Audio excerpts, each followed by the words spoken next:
Hey, what's good with it, y'all? It's Logan. Shout out my boy Elijah. Tell him what's up, man. Man, what's up? What's up? We got a fun one cooked up for you guys today. Yes, sir. Ain't that right, man? All right, so, man, tell me what you been up to, man. What you been listening to? So, man, I've been listening to a lot of different things.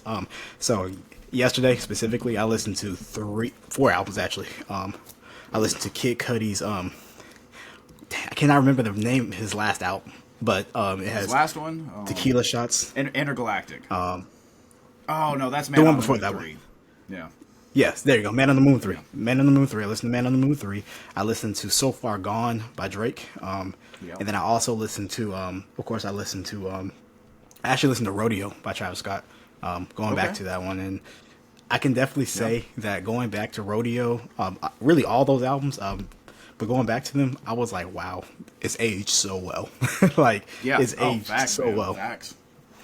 Yeah, 100%. But, like- 100%. I love how Man on the Moon 3 fits in with that trilogy, but it's also so different from the rest of them at the same time. Right, and like honestly, I'm not gonna lie. When it came out, I listened to it. I added Tequila Shots. I added Yeah. Very so. what was his name? God, I can't remember the name of the song. Track list. But yeah. Here, let me pull that up so I can tell you exactly because I don't want to just like say random names. But it was I know I added a lot of songs from that too. I know I added Tequila Shots. what was it Man on the Moon? The Pale You know what? I'm Moonlight. gonna look up Kid Cudi because it'll be faster. That's a good song, but that wasn't the one I was thinking of. The one I'm thinking of is right here. It is She Knows This. That's what it was. She Knows This. Okay, that's a good one. So She Knows This. The Pale Moonlight. Yeah. Rockstar Nights, and then also I really like Solo Dolo Part 3. Yeah. So I that think album was me personally. I love the 3-track run from September 16th, The Void, and Lovin' Me featuring Phoebe Bridgers. Man, that was my favorite part of the album. that Great yeah, album, though. you know what? I cannot. Funny It's a story great about album. I that, mean- actually. Funny story about that. I didn't have any Kid Cudi vinyl records, and then this is at a point when me and my wife were just dating at the time. We weren't living together or anything. Her neighbor got an Right. accidental vinyl shipped to their house or their apartment, and text her, said, "Hey, I know your boyfriend likes vinyl. Do you know if he'd like this?" It was Man on the Moon 3, so I got that thing for free because neighbors accidentally got it. And it sounds And I bet that sounds amazing on vinyl. Yep, I was just about to say the way those songs sound. It sounds amazing on vinyl. I already know. Oh yeah. But hey, Rodeo too, Oh, yeah. man. Rodeo, I got that on vinyl too. Sounds great. I was just about to ask, yeah, because I mean, honestly, and not to take up too much time, because I want to ask you what you've been listening to too. But I just have to say this, Rodeo. Honestly, man, like I remember listening to that when it first came out, and every single time I listen to it, I'm always just like so impressed by how well it's aged. Like, Yeah. it was.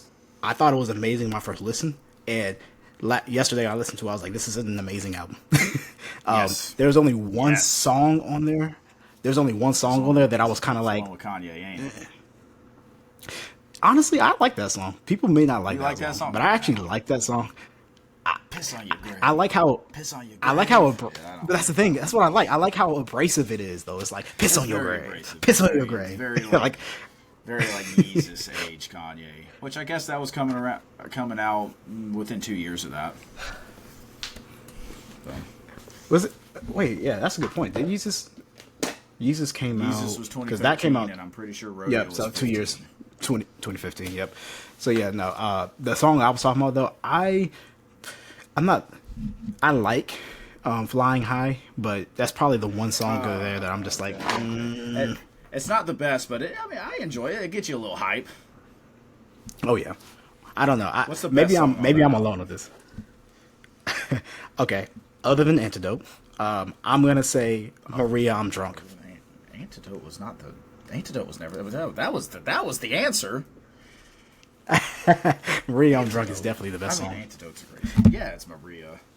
Okay, but excluding Maria, like you for some reason Okay. excluded Antidote was never the answer. I think Apple Pie would be the next best. I agree. I really like that song. This is one of those albums where I'm like stuck on all the songs. I was like, hey, I really enjoy all the songs, but yeah, no, Apple Pie would probably be the best if we're gonna exclude Maria I'm Drunk. There's just something magical about Maria I'm Drunk. I'm sorry, I don't know, like Facts, man, facts. I got it. Like when this album first came out, it was weird. For some reason, on the streaming services, Maria I'm Drunk was not on the album. Like it was on the album, like track list, but it wasn't like you couldn't listen to it. So I had to listen to it on SoundCloud, and I would literally go to SoundCloud specifically to listen to that because it was such a good song. Yeah. So when he added it back, I was like, yes, because that song is Listen, that song is amazing. But enough about me. What have you been listening to recently? Hey, well, that's actually a good segue. Talk about SoundCloud. Today, actually, I don't even know what caused me to do this other than the fact that he's probably my favorite current artist. I say current, obviously, like Kendrick's my all-time favorite. He's still current, but my favorite non-GOAT conversation artist, anyways. Denzel Curry. I've been listening. I'm going back through his discography. Difference being, usually when I go through all of his albums, I just go through the Spotify stuff as I do with everyone else. But the reason why I'm going through this, I just remember now. He just the other day posted like the 10-year anniversary or something like that of his album Nostalgia 64, abbreviated to N64. So I started with his SoundCloud stuff, starting with that. I've gotten through that so far today, and I got through. I'm most of the way through 32Zell / Planet Shrooms.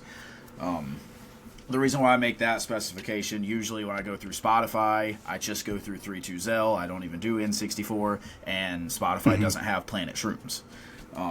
But going back through Planet Shrooms, man, I hate that I don't listen to that part of the EP every single time, because there's a couple tracks on there. I can't remember specifically which track, because again, this is the first time I've listened to it in probably 3 years, that side of the tape anyways. He sounded just like Andre 3000, which is not a side of Denzel that you hear that much. You know? Okay, I like that. That was super dope, man. That was super dope. Apart from that, I haven't been doing too much. I just went on a vacation for Labor Day, which for those of you listening, that's one of the reasons why we're putting this episode out late. You know, it was Labor Day. We usually record Monday night, put it out Tuesday morning. But with Labor Day and that messing up our work schedules and the vacations and stuff like that, this just ended up being pushed back a day. It is what it is. You know, I had to wake up at 6 this morning so that I could work out before work. And Elijah didn't get home until like 10 last night. So that just wasn't happening last night, y'all. All right? Yeah, but not a great night. Yeah, right. But getting on with that, I didn't listen to that much other than this album I just discovered, which I'm pulling up right here on my Spotify so I can talk about it.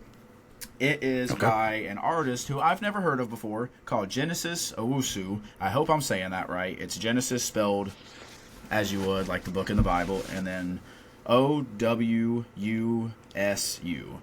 He is a Australian rapper. The album is Struggler, and I plan on putting out just a short little, 2-3 minute review of it.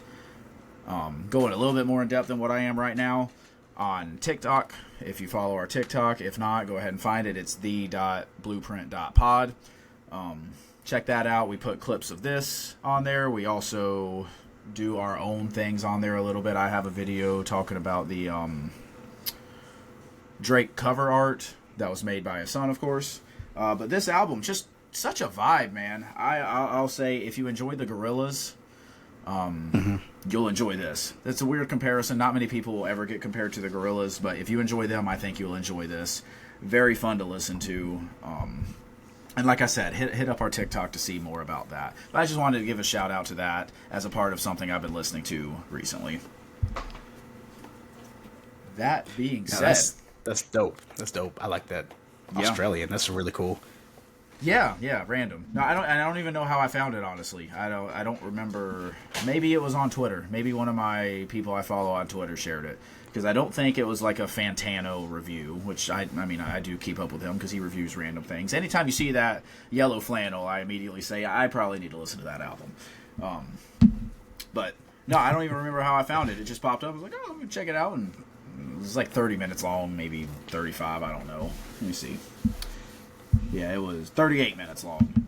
Short listen, easy, and I really enjoyed it. So, but that being said, our topic for today's video, because we did not have any music come out this week, not anything of note that we listened to and planned on reviewing anyways. That's why I wanted to give a shout out to what we've been listening to. Our topic for today, Kanye West. Not his legacy, not his own music per se, but his influence. Obviously, we'll be talking about his music, because if he didn't make music, he wouldn't have much of an influence. But we want to talk about Kanye West's influence, and just as a precursor before we get into this, I do want to make note, we do not plan on talking about Kanye West's latest issues.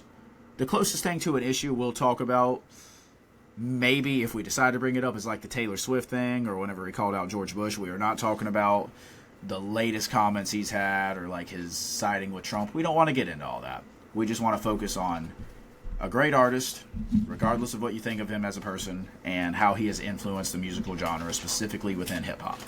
All right? Exactly. So, that being said, let's dig in, Elijah. What you got? All right. Well, I'm glad that you said that, because the three of the albums I listed that I've been listening to are actually very strongly influenced by Kanye. So exactly. I guess we can start with this. I guess we can work backwards, really. So yeah, I mentioned before that I wanted to talk about 808s and Heartbreak.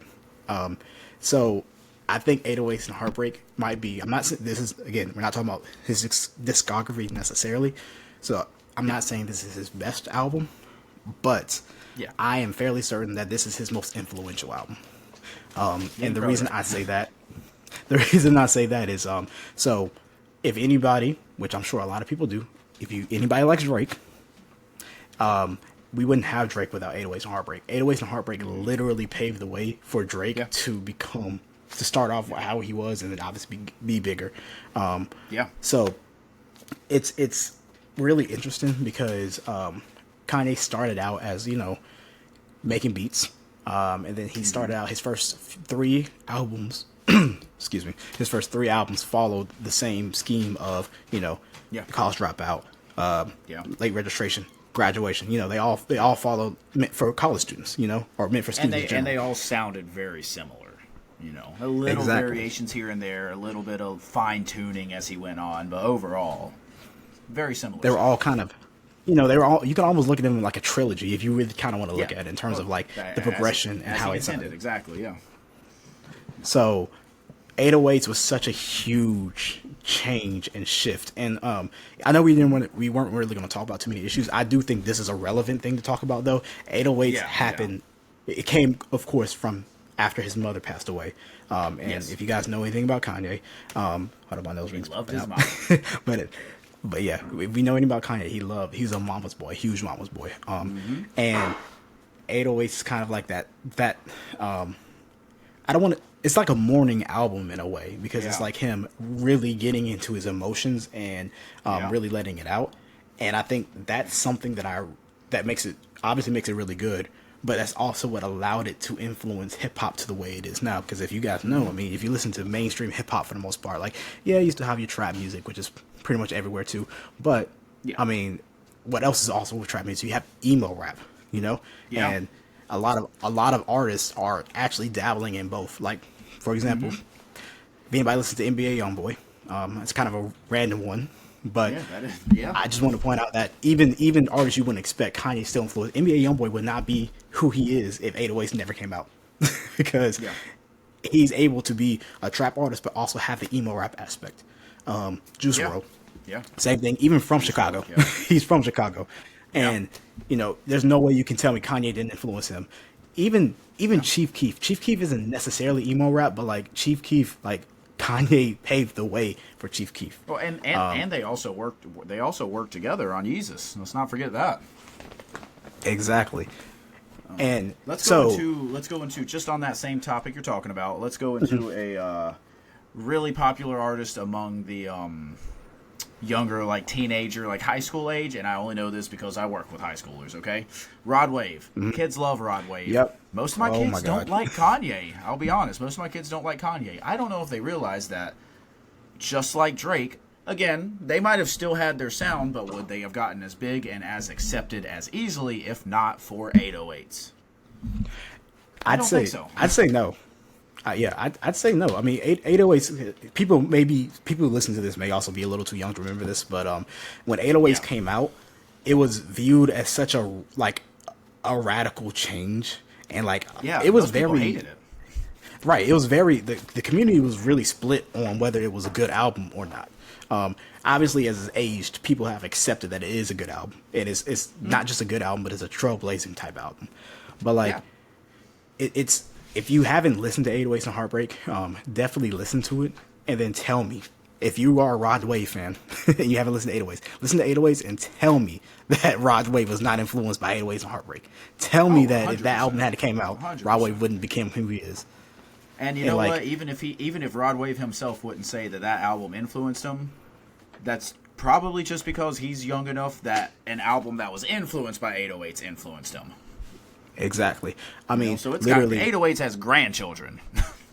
Exactly. I mean, like I said, circling back to Drake. I mean, I put Drake out as an example because So Far Gone, his breakthrough album, his first album, which, oh god, it's scary to think that kids might be too young to remember that album. But if you, I've seen so much hate for it lately too. That is a great project.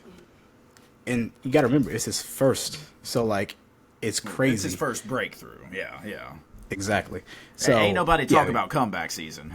No, we're gonna ignore that. But but just to prove a point with that album, Kanye West has a song called "Say You Will" on 808s and Heartbreak that Drake literally. Hold on, I'm pretty sure.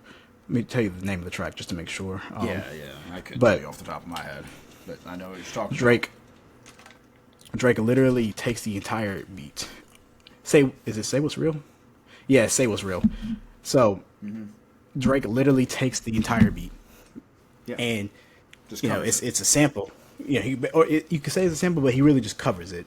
And that again, going back, this is something that may be hard for people to realize, but that was actually, if I remember correctly, that's actually one of the reasons why Drake was signed to Young Money, because Lil Wayne heard him do that and realized this kid could be a star. Yeah. Anyone that can take a Kanye beat and make a great song to it, I mean, not a Kanye beat, but a beat that Kanye used himself, and they still sound good on it. Don't sound like a lesser version. But I'm actually glad you specify that, because I think that's another point to talk about with his influences. Kanye's not just an artist; he's a beat maker, and he was a producer first. Exactly.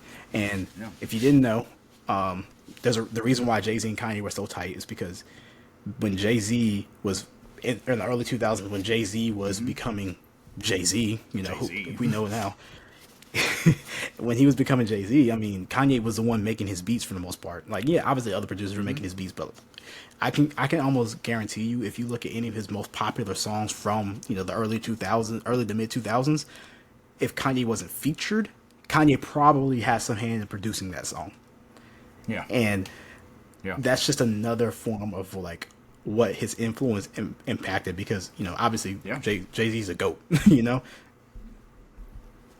Well, let's go into this. I mean, obviously he helped out Jay-Z a lot, but Jay-Z was already very famous before Kanye really got as involved with his music. Let's think about an artist like Common, who had been releasing music since 1992, but he didn't really blow up until he released B in 2005.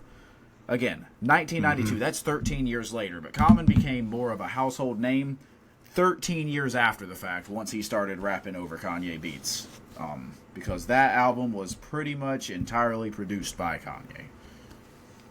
Exactly. And, we can talk about that. We can also talk about with his influence. We can't mention his influence without mentioning the Good Music artists. So, in case you guys didn't know, Good Music is is Kanye's label. I'm not sure where exactly they are now. Labels are kind of in a weird flux right now. But who was signed to Good Music? Number one, Common was signed to Good Music at one point. I don't know if he still is or not. Travis Scott, Big Sean. 2 Chainz, I'm pretty sure was signed. I'm not sure if he was signed or he was like. If Anyway, he 2 wasn't Chainz signed, was he involved was with at it. least adjacent to them very much. Exactly. 2 Chainz was definitely tied in with them. You have artists like Tiana Taylor, sorry. And then I think that's the biggest artist. I can't think of anybody else who's like relevant right now, or even was relevant a few years ago. Let's see. But those are some heavy. Okay, heavy let's go into this. They have 3 current artists. That'd be Kanye, 070 Shake, and Check West. Okay. That's it. All right. But as for a previous artist, let's throw on John Legend also. Let's throw on Mos Def, Pusha T. That's who I was missing. John Legend. Yeah. Well, and Pusha T. Yep. Q-Tip for 1 year. That's random. Tyga was up there for 1 year. Oh, and don't forget Designer. Oh, yeah. Which I'm pretty sure he only signed Designer so he could have the Beat the Panda, but regardless. But, the whole point of us bringing this up, mentioning his good music artists, is because, if you didn't know this about Big Sean, he puts it in his music, but Big Sean was actually founded by No ID, and No ID put Kanye onto him. And what basically ended up happening there is because No ID put Kanye on, Kanye heard him, Kanye wanted to sign him because he really liked Big Sean's style. He really liked how he was going. And, if you really listen to, I'm saying Big Sean, but there's another artist who was signed to good music who's definitely a better example of this, but I just want to point out that even somebody like Big Sean was, without Kanye, we wouldn't have Big Sean. And he's very, I don't want to say he's not disruptive. He's very, I feel like people are torn on Big Sean. Some people think he's trash. Some people think he's really good. I think I'm in the middle on that one. And, and I feel like that's where most people should be. But in the end, like, you can't deny that he's been a big part of modern hip hop, He was involved, at least, in a big part of modern hip hop, and that's because of Kanye. Now, I'm going to let you talk about the next artist because, you got that new vinyl that I don't know if you wanted to show it off to them. But yep, I got it right here, man. I got it right here. So we talk about this right here. You're going to see a little reflection because I still got it in the plastic. But if you can't tell who this is, that is Travis Scott's Utopia. It is an alternate cover ordered directly off of his website. Like I said, still in the plastic. I just got it in today. That's right. Travis Scott, very heavily influenced by Kanye West. If you haven't noticed, obviously Travis, people argue over this label all the time, but I would call Travis a trap artist, but with more layers than what you would think of with a lot of trap artists. Not that trap artists don't have layers. Obviously Future has layers, maybe less so than Travis, but still, obviously Young Thug has layers. But the reason why I say that with Travis is because he is so experimental. I'm not going so far as to say that Kanye invented experimenting within music. Obviously, people have been doing that from the beginning of time. Go back to Beethoven, go on to the Beatles, blah blah blah. What I am saying is that experimentation within hip-hop wasn't as big of a thing. It took little bits and pieces here and there, and then Kanye really brought it down with going from his Backpack trilogy, the College Kid trilogy, to 808s, to Yeezus, to gospel music on The Life of Pablo.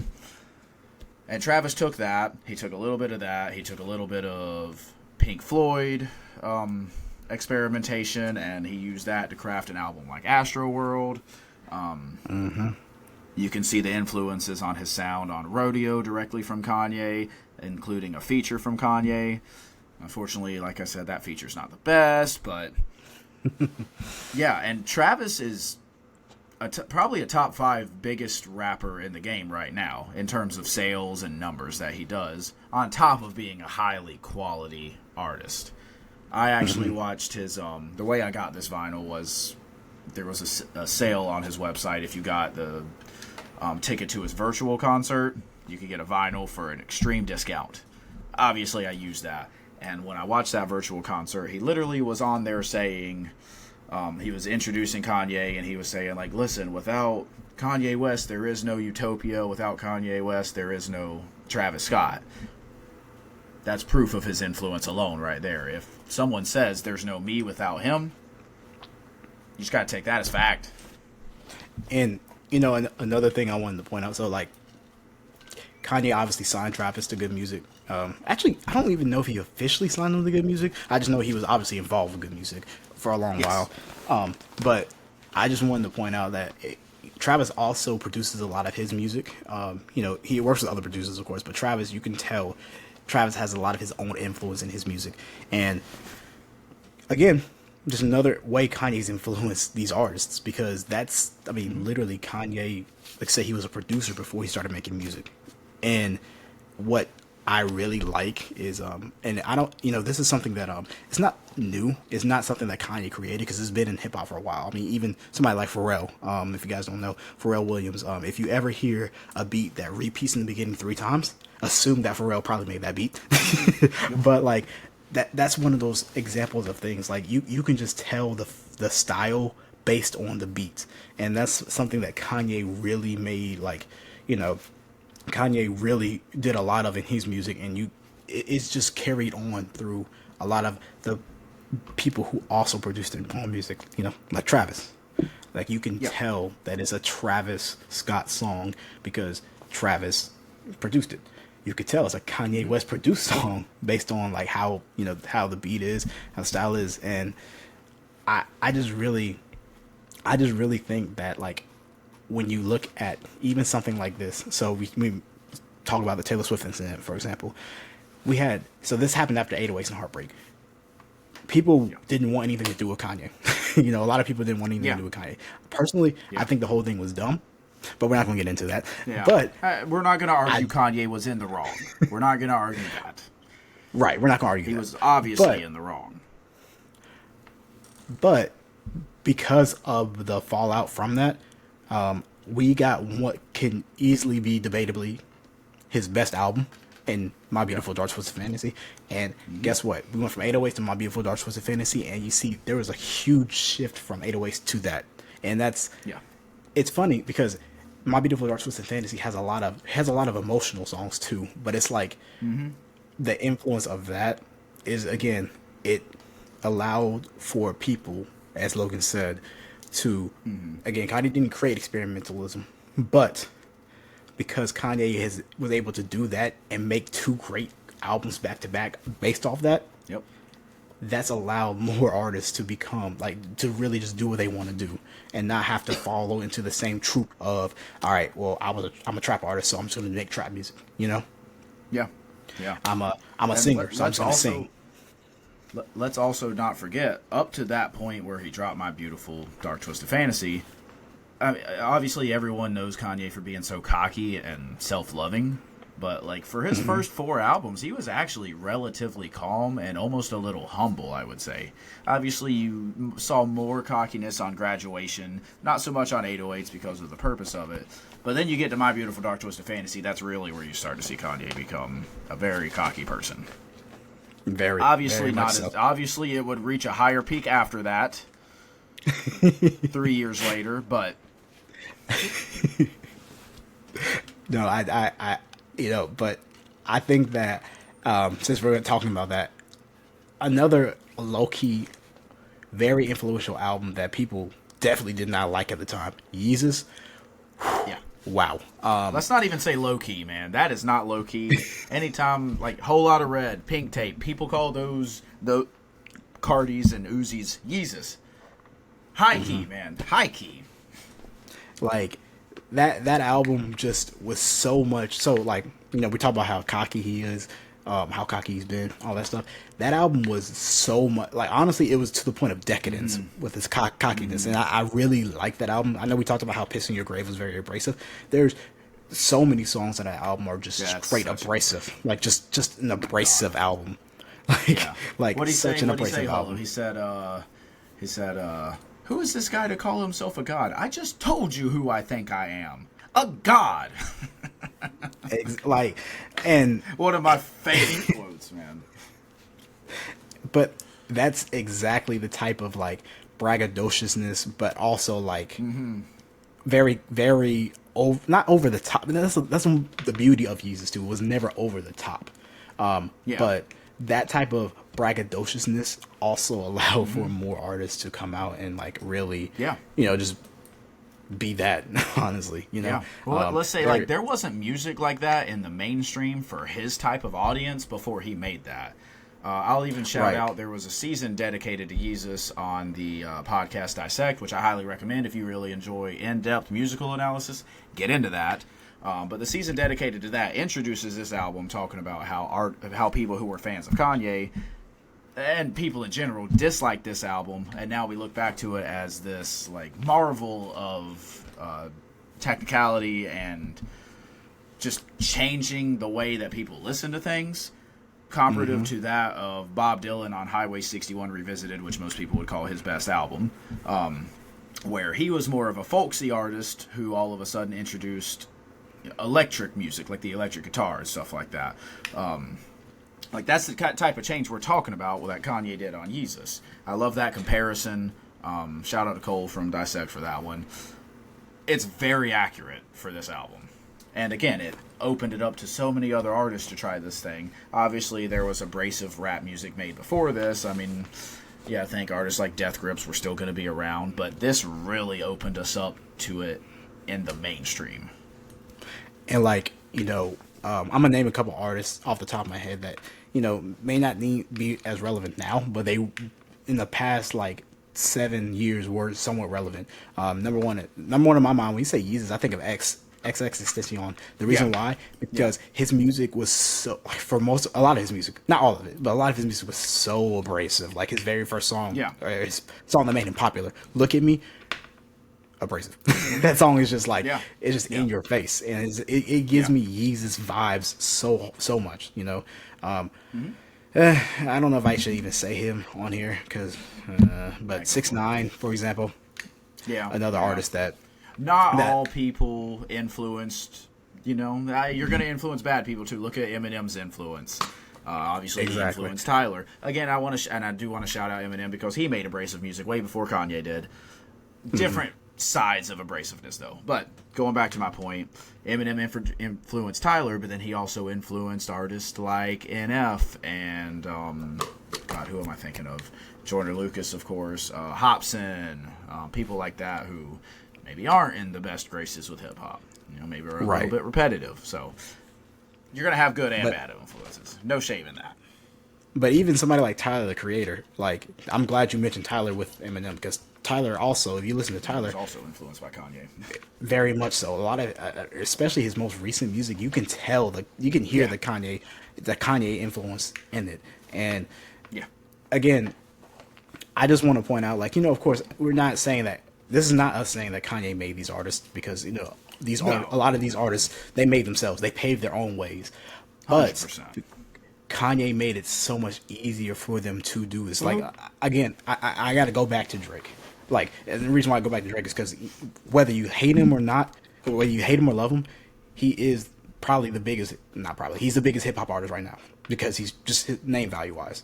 And that right there is like just going back and thinking like if 808s never existed, we may have never even gotten Drake, Yeah.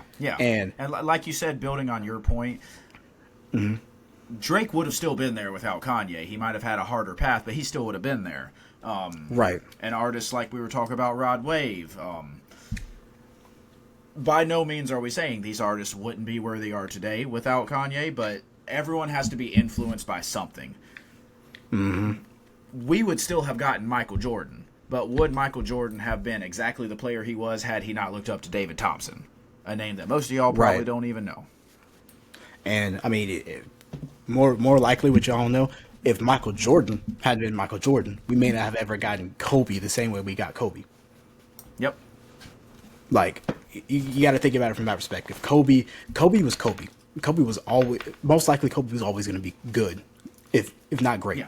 But he really idolized Michael, and that influenced his game so much that he became a great because of what he took from Michael.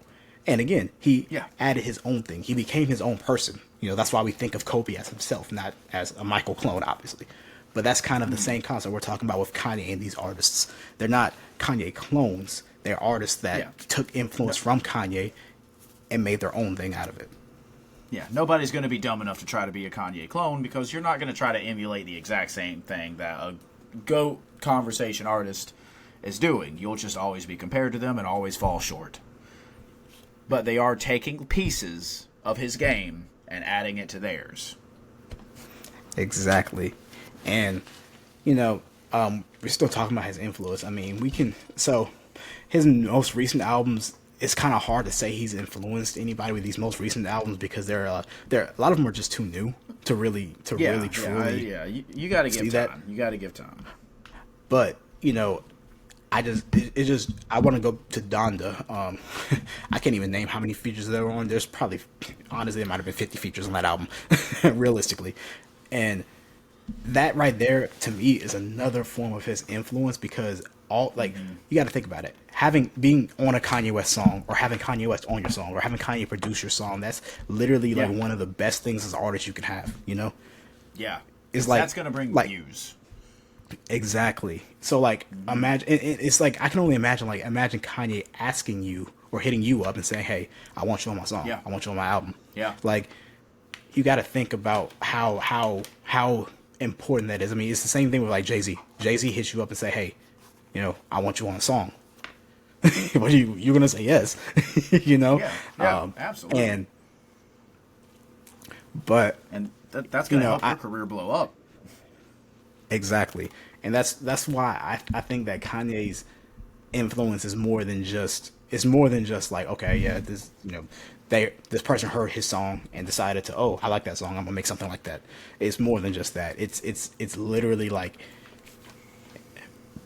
I mean, let me even break it down like this. Music is subjective, obviously, but every single person, every single artist that's existed was influenced by somebody else somehow, some way, you know, and they pay homage to who they were influenced by making the music they make. If you can, this is a challenge for the audience. I want you guys to tell me one artist today that you don't think was influenced by Kanye somehow, some way. And if you can come up with that, I'll be surprised. Because I literally, like, you listen to hip hop. I mean, you can, some of the trap rappers maybe, but like you listen to hip hop for the most part nowadays, especially the mainstream hip hop that's going around. Somehow, some way, that artist has some influence from Kanye. You know, and I think that the biggest compliment you can say to someone in terms of their influence is how many artists have been able to be successful using a similar sound as them, but making it their own. Mm-hmm. And we've named at least three or four of the biggest rappers today, specifically influenced by Kanye songs, you know, or Kanye albums, or Kanye sounds, you know. We even listened to an artist who wasn't influenced by Kanye, because Jay-Z wasn't influenced by Kanye. But at the same time, like, can we say that Jay-Z would have become Jay-Z? Right, yep. Exactly. Like, he still would have been Jay-Z, but like, imagine if he wasn't rapping over Kanye beats. Yep. You know?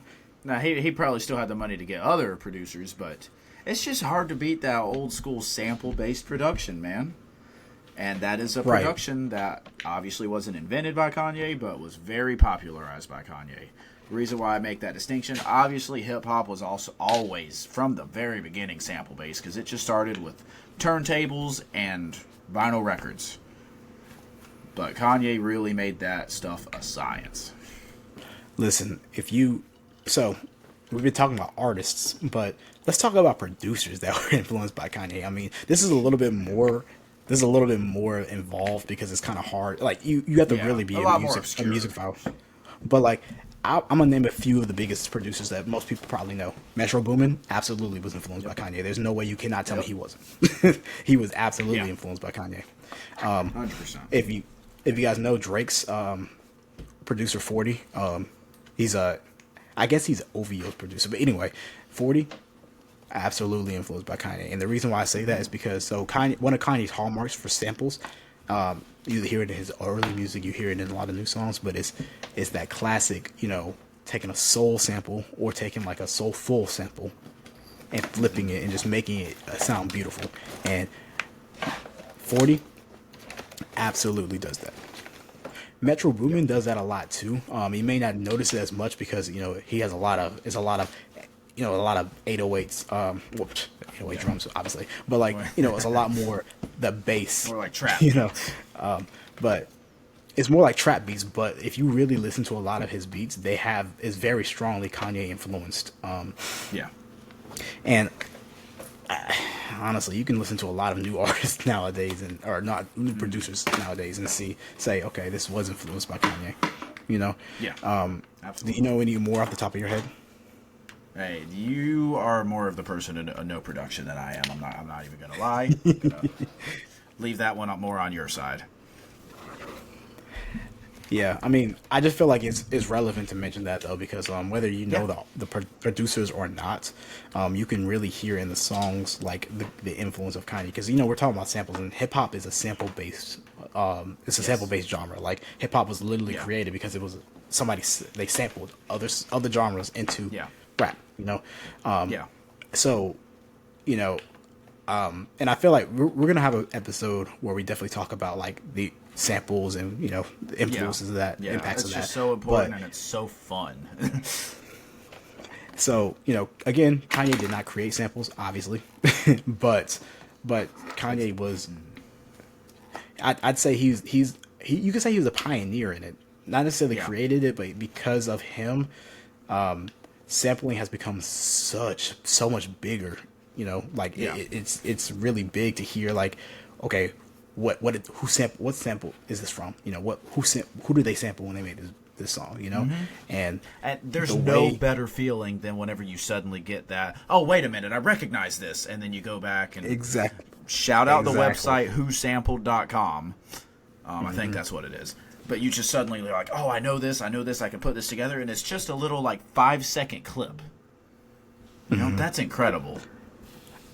And what's so lovely about sampling and what Kanye was able to do with the game, and this is actually the main reason why I say Metro Boomin was influenced by Kanye, because Metro Boomin's samples are always amazing, and that's because Kanye paved that. I'm not trying to take anything away from Metro Boomin. He obviously made his own way to the game, but like Kanye was doing this, and Kanye was able to allow these other producers to like emulate him, really, because that's like the best thing. My favorite thing about beats, when I'm listening to beats, I like listening to beats a lot, obviously, but I like listening to beats. My favorite thing is like having that sample, and honestly, sometimes I prefer not knowing what it's sampled from, and like going to discover what it's sampled from, and hearing, okay, how did they weave this sample in? Because samples can be as obvious as, like I said earlier, you have Say You Will from 808s, and then you have Say What's Real from So Far Gone.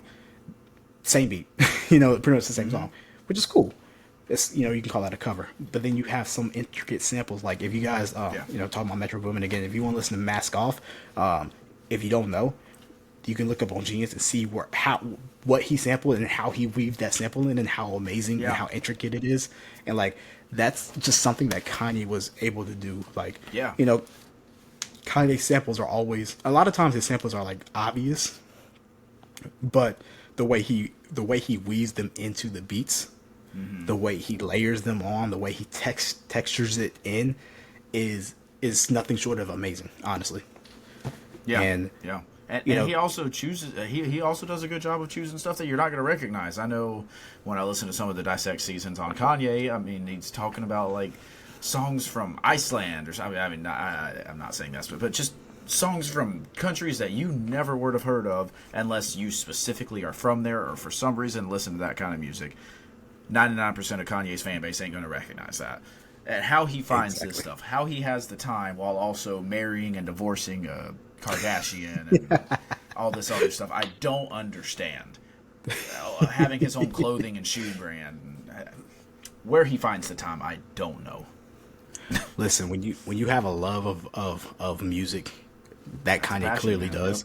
It's not about finding the time, honestly, because it just happens. You listen to it. You got to find the time for other stuff because that's what you want to do. Exactly. I think we've talked a lot about his influence. So Yeah. I actually want to ask you a question, Logan. All right. So we've mentioned a bunch of artists that have obviously been influenced by Kanye. Who do you think has been the most influenced by Kanye, and why? Most influenced by Kanye. Okay. All right. Honestly, I feel like if I had to say just one artist, I got to go with his main running mate, even if he calls him an old dinosaur now, Kid Cudi. Man, he obviously 808s kind of paved the way for Kid Cudi's music, but then you see just how much they work together, including on 808s, going all the way to Kids See Ghosts. Their sounds work perfect together. Obviously, Kid Cudi's production is very similar to Kanye's sound, maybe a little bit more toned down and sad. Again, akin to that 808s, which is not Kanye's normal sound, but it is a sound that Kanye popularized. Kind of that more sing-songy, almost emo type rap. That again was popularized on 808s. And it's not just like Kid Cudi only does the 808s type music, but that is by far his most popular side of his music. That would be my answer, I think, Kid Cudi. Who you got? Okay, that's a great answer. Actually, I really like that one. So for me, it's kind of tough to say who the biggest one was, because I would actually agree with you and lean towards Kid Cudi. So I'm actually going a different direction. I don't think this is the artist that was the most influenced by Kanye, but this is actually an artist that I feel like has shown a lot of growth, akin to Kanye, if that makes sense. I'd say Playboi Carti. Yeah. So yeah. I think, I'm saying this because a whole lot of Red. So if you guys don't know, Logan loves a whole lot of Red. I didn't like it at Love first, that so album. Logan always gets on me. Logan always gets on me about it. But I've listened to it some more and more, and like it. I don't know if this is blasphemous to say, but a whole lot of Red is very Kanye reminiscent to me, and not for the same like, oh, it sounds like something Kanye would do, but like it is something that Kanye would do in terms of his sound, Yeah. And what I mean by that is like Playboi Carti's first two albums, right? They were his first album, which was named named Playboi Carti. Very basic, it was a fun album, very basic, he just introduction to Playboi Carti. Die Lit, great album. I loved everything about that album. But it followed kind of the blueprint of Playboi Carti, kind of like, the first three albums of Kanye's discography did. And then he came out with a whole lot of Red, which is a complete flip of everything that he had did before, for the most part. You still had your Playboi Carti, like his own style is still in Whole Lot of Red, obviously, but like Whole Lot of Red, I mean, you said that a lot of people call certain albums for certain artists their Yeezus. Whole Lot of Red is more akin to like a mix of Yeezus and 808s to me, Yeah. Yeah. I really think that Playboi Carti's, I think that he's an artist that like, again, not the biggest artist that was influenced by Kanye, but I think he's one of the newer big artists that were influenced by Kanye, and like, you can even tell that Kanye himself has recognized that since Playboi Carti was on Donda, twice, 3 times, if you include the remix, but and don't forget Kanye was on Whole Lot of Red. There you go. So, I'd say Playboi Carti would be one I would mention as well. Yeah, great answer. Just to wrap this up, and again, that last question was not scripted. I had no idea who was going to ask this. I want to get you with one of those two. Oh yeah, trust me, I'm gonna get you one every episode. I know we weren't really talking about his discography like that, but just for the heck of it, I was going to ask you top 5, but the more I look at it, the more I don't want to leave a single one off whenever it comes back to me. I want you to give me, including the collab albums, from worst to best Kanye albums. Ooh, okay. All right, let me pull up his Feel free to so go ahead and pull up his Spotify real quick. I've got it pulled up for me. Okay, yeah. Give me 1 second. Let me pull it up so I make sure I don't miss anything. So, including collab albums. All right. And this is just off the top of the head, so if he gets something you don't agree with, it's fine. He probably won't agree with it tomorrow. I feel you're probably right. All right, so let's go to albums. All right, so we're doing. You said worst to best, right? Worst to best. Yep. So start with your least favorite, moving all the way to the one you think is Kanye's best project. Or let's not say best. Let's say your favorite. Okay, I like that. I like that better. Yeah, that way no one's getting all upset about it because no one can tell you what your favorite is. My least favorite is Jesus is King. I'm just gonna be honest. Yeah, I did not enjoy that one. I don't have a problem with gospel music. Listen, I don't have a problem with gospel music. I just don't like how it felt like Kanye was kind of pandering in that album, if I'm being honest. Yeah. But we'll move on because I don't want to get too deep into that because it's whatever. So that's my worst. Jesus King is my least favorite, I should say. I'd say Ye is my second least favorite. Yeah. So Ye would be next. And then I'd say Kids See Ghosts after that. Okay. So you just really did not like his 2018 through 2019 run. I did not. I'm be honest with you. I will say I think Kids See Ghost is very overrated because Fantano gave it a 10 or a 9.5 or whatever. That's really it's a great project, but it is not the best collab album of all time. It's not. Kanye himself has one better than it. So Kids See Ghosts, and then I'd say this is where he is hard. Yeah. I'd have to put Watch the Throne next, to be honest with you. Okay. And that's not me saying I really like Watch the Throne. It's just like when I'm looking at his whole, like my favorite albums from his whole discography, it's just not the top ones, one of the top ones. Yeah. But yeah. So Watch the Throne will be next, and then after Watch the Throne, I would have to throw on. I'm gonna throw on Late Registration. Now. Okay. Which is funny because that's one that, other than My Beautiful Dark Twisted Fantasy, that's the other side. A lot of people say that one's his best.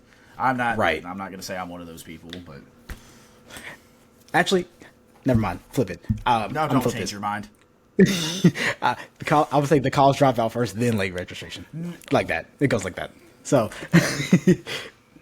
no matter how you put it, they're side by side for me. The College Dropout, Late Registration, and then I'd say Yeezus. Okay. And then The Life of Pablo. Okay. Then I'm gonna say Donda. Okay. Then you got Donda way higher than I thought you would have it. I know how much I love it. You got it way higher than I thought you would. I listened to it a few weeks ago, and I realized like how good of an album it actually is. Like how much I really like that album. So I'll give it the credit. It's actually better than I remember it being. Okay. Then I said 808s, right? I don't think you've said 808s yet. Or are you saying 808s like next after Donda? Yeah, 808s next after Donda. Okay. So Yeah. Okay. So, and then, so obviously that leaves two. Graduation will be my second favorite, honestly. Okay. And then, of course, My Beautiful Dark Twisted Fantasy was my favorite. Okay. And yeah, that's how I rank it right there. Okay, I respect that. A lot. I think ours is going to start off very similar. I do not think they're going to end similar at all. Fair. But I don't know. I might get into the list and just completely change my mind. Because after you get out of the first five, it could almost go in any order. Exactly. That's why I changed my mind on Late Registration and College Dropout. They're just so close, Yeah, but I think you made a mistake there. So anyways, I'm going to get started. Fair enough. My least favorite, I'm a big Christian rap fan. So I'm not going to go with Jesus is King last. I'm going to go with Ye being last. I just remember how much I just did not like this project when it first came out. It's grown on me a lot since then. But I remember how much I did not like this project when it first dropped. But shortly followed after that shortly followed after that would be Jesus is King. I think it had some really high highs, but it also had the lowest lows of Kanye's career. I think that Use This Gospel was really enjoyable. I enjoy the Kenny G outro, and I enjoy getting clips back together. Closed on Sunday is a very overhated song. It's not a good song, but it's a very overhated song. I'm sorry. I just gotta say this. That line, you know what line I'm talking about. Closed on Sunday. Yeah. You're my Chick-fil-A. Like, yeah, I mean, yeah, it's corny. I'm sorry. It's corny, but as a song itself, it's not that bad. Follow God was a great song. Hands On was a great song. Shout out the great feature from Fred Hammond. Great choice there. But yeah, overall, I mean, it's nothing special. It's not even special in terms of Christian rap. I just have a soft spot for it, as not great as it is. Fair. So yeah, I knew our bottom two would be the same. I didn't think I was going to put Kids See Ghosts next, but I think I'm going to have to. Okay. Not much to say about that. I mean, I don't think there's enough of it that stands out. You know, I think every single track is good. I don't think there's enough that makes me say, yes, that is an amazing project. I mean, let's be honest. Not to take away from you, but off your dome right now, can you name one song off that's just like, yes, that song, that's the song? Reborn. That's the only one. Exactly. You can only think of one song. I bet, like, I can't even really think of, other than Reborn, I can't think of any other song. I know the names of them, but it's like I have to think about it, you know? Yeah. So you're gonna hate me for this next move. But so right now I've got Yay, Jesus King, Kids See Ghosts. My next one would be 808s. As influential as that project is, I don't think it has. Let's say this: I think it has lower lows than a lot of the other projects does. Fair, it does. I can agree with that for sure. There's that. Obviously, the beginning, Say You Will through Love Lockdown, is just as weird as it is to call these songs bangers, because that's not really what they are, other than amazing. They're just bangers, you know. Then once you go from Paranoid, not saying any of these tracks are specifically bad, but you go from Paranoid to Bad News, and none of the songs really stood out to me. You can argue otherwise. And then Pinocchio Story, while I get the point of it, is not the most enjoyable listen. It's not. I listened to this album the other day, and Pinocchio Story was kind of hard to get through.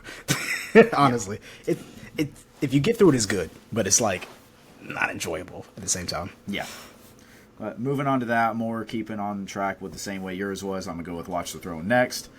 I think Watch the Throne has grown very well throughout the years. People are giving it the respect it deserves now.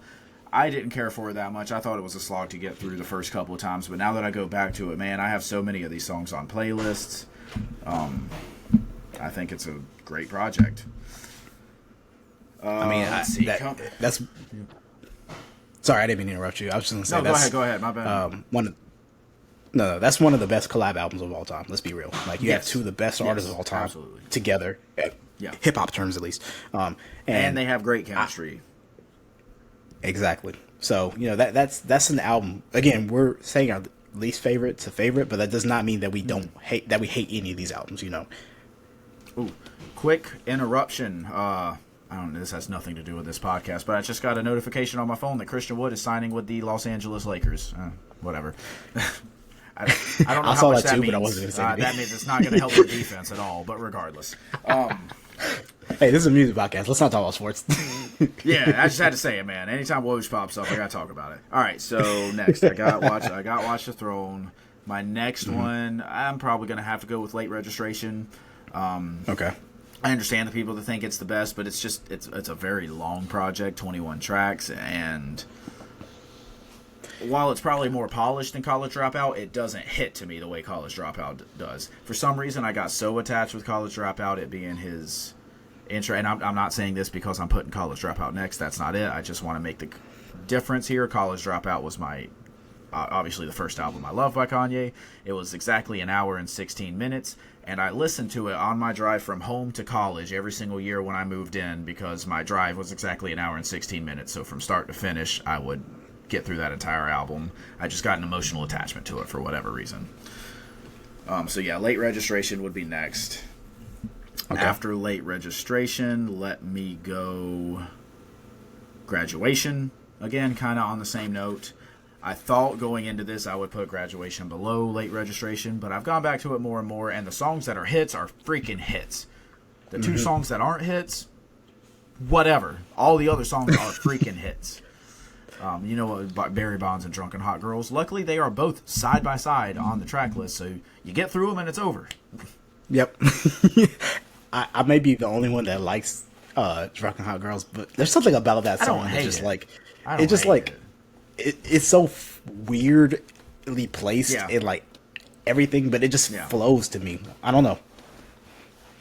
Yeah, and we will say this: Barry Bonds, it was not just another hit. No, it was not. All right, so after that I left, I still have The College Dropout, My Beautiful Dark Twisted Fantasy, Life of Pablo, and Donda. I can't... Wait. You forgot about Yeezus, right? Yeezus yet either. Yep. Yeezus is next. Okay. Love Yeezus. Very abrasive. It is not... Again, I'm going by my favorites. It is not as easy of a listen as the rest of them. Is it better than some of the ones I've said? Probably. Or some of the ones that I have list? Yeah. But not as easy of a listen. That being said, I have to finally kill my child here and say that Donda comes next. I rode for... and I still continue to ride for Donda, even past the people who say that it has not aged well. That's stupid. It's a great album, and Come to Life is maybe Kanye's best song. It's also only 2 years old, so you can't even say it hasn't aged well. Just point out that. Yeah. So, moving on. I'll go with The College Dropout next. I already talked about why I love it so much, so not to go into that anymore. So you got Life of Pablo. We all know My Beautiful Dark Twisted Fantasy is Kanye's best album. Arguably. But my favorite is The Life of Pablo. I love that album so much. It took me so long to get into it. I don't know why when it first dropped, but once I finally got into it, Ultralight Beam became my favorite song. And then all of a sudden, Wolves was my favorite song, and then it was No More Parties in L.A., and then for some reason, the version I was listening to didn't have St. Pablo, so when I finally discovered that song, it's still my favorite. Great album. Not a bad song on there, in my opinion. You can make your argument for... God, what is the track? You can make your argument for Part 2. You can make your argument for Freestyle 4. Of course, I don't even consider Freestyle 4 because it's kind of more of a skit than anything else. But, I mean, that's just an amazing album, man. So aimless, but at the same time, straight through and focused. Amazing production. It's really where we saw the blow up of gospel Kanye that ended up lending itself into Jesus is King and Donda. And it's the album that we thought we'd never get. Literally. He teased that album for so long. Again, this came out 2016, so some people who listen to Kanye may not remember. People may be too young to remember this, but there was a time after Yeezus dropped, we were waiting for his next album, and 3-year stretch, obviously, and he didn't. There was so many hints towards this album, and there were so many dates, and then backed up. I think it was over a 500 or 600 day wait from the day that he announced this album was coming out, and then changed its name multiple times. Literally. So, yeah. And I just want to say, again, we're not ranking. These are not our rankings of the albums. Yeah. This is just what you enjoy listening to the most. Not, like I said, if this was what's the best, My Beautiful Dark Twisted Fantasy is probably coming on top for both of us. Late Registration probably falls higher. Yeah, exactly. And, I just think that what's so cool about Kanye is, like, so much of his discography. Like, we have at least 6 of his albums. You could debatably, you could argue could be his best, Now, depending on which one you say, it's less of an argument, but, like, no one's going to be mad at you if you say one of those 6 albums is your favorite, Because it's like, okay, I can see why you would think that's your favorite album, Yeah, and you could ask a lot of people this question because he has enough albums to say, you're going to get a different answer from every single one of those people. You're going to get a different answer from the same person if you ask them every single day for a month, probably. Right. I'll be honest with you. I probably would change my list 3 or 4 times. If I went through it right now, I'd probably do it differently. Exactly. And what I really love about about Kanye specifically is like, of again, getting away from the trio of College Dropout, Late Registration, and Graduation. All the other albums are just different. There's something like there's something specifically different about them, and even the trilogy. What makes them those so individually great is like, yes, they're a trilogy, but like it's not the same, like, oh, exact same vibes, like literally like the College Dropout, Late Registration. Like you're seeing like the theme of the album. The name of the album is a theme of the album, and Yeah. that's what I really love about his discography. And what I really love is when artists do that in general. And again, Kanye didn't invent that, so I'm not even gonna sit here and say like, oh yeah, this is something Kanye did. He didn't invent that, but somebody like Kanye's been able to drop, what is it? How many albums does he have? He has what? 2, 4, 6, 8, 10, 12. He has 12. 10 if you don't want to include the collabs. So let's just say 10 albums, because there's 10 solo albums. And Yep. of those 10 solo albums, like each and every one of them is completely different from each other in a way. They, for the most part, they can all stand on their own. We're not including, just get Jesus King out of here, but they could all kind of stand on their own as like a great album. If they weren't part of his discography, you would be like, oh, this is a great album. Yeah. So that being said, Kanye West, his influence, a little bit of his legacy and his discography at the end there. He's a very influential artist, and we're just talking about him as a musician, not even as a human being, regardless of your opinions on him in the fashion industry and stuff like that. Shout out Kanye, one of the GOATs. I'm going to go ahead and pass it off to Elijah with these final words. Thank y'all for listening. Make sure to like, comment, subscribe, rate, all the things. You already know that. And my last tidbit, George Bush does not care about black people. Thank you. Listen, all I have to say is if you made it this far into the podcast, number one, thank you for supporting us. We really appreciate it. But number two, just to give us some interaction. Let us know, through our social media, TikTok, Twitter, Instagram. Let us know what your favorite Kanye West album is. And if you want to explain why, we would love to hear why. Thanks, y'all. Peace. Peace out.